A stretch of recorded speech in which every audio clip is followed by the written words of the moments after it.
In storms like this, it is all hands on deck. On the line with us right now is Division Chief of Puget Sound Regional Fire Authority, Pat Pawlak. Good morning to you, Pat.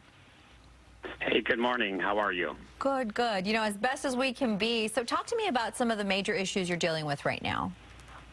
So currently, obviously, the cold, the ice on the roadways is definitely a big issue for everyone, including fire department and police departments. And so we're just dealing with that the best that we can. We've hired back some additional crews to assist with calls for service. So what would you tell folks that say, I really got to get out and do X, Y, and Z today? What would you say to those folks considering the condition of the roads?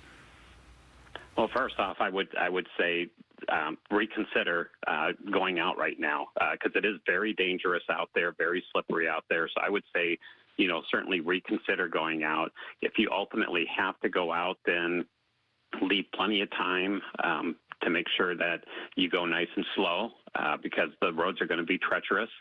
You want to make sure there's plenty of room around you because stopping distances are going to increase. But also make sure that you dress for the weather, you have some extra clothes, have some water and food. So if something does happen and you do get stuck, that, you're prepared for that.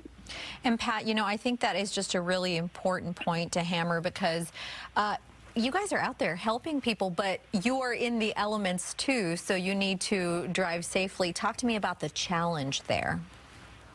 So challenges, all of our apparatus right now have some type of traction devices on them. And so our response times are going to be slower only because of the fact that the road conditions call for that. So, when we get a 911 call, it's imperative that, we get from the station to the call, to help those people. So we are going to be going much slower to make sure we get there. And if there's less cars on the road, then there's less chances of somebody sliding into, an engine or causing us more of a delay. So, that's really important. And again, I think that if people stay home, that's going to be the best part just to ride out the storm right now. All right, so that's Division Chief Pat Pawlak with the Puget Sound Regional Fire Authority. We appreciate you and appreciate all the hard work that your crews are doing for us in this crazy weather situation. Appreciate you. Thank you. You guys have a good day. Be safe. You do the same.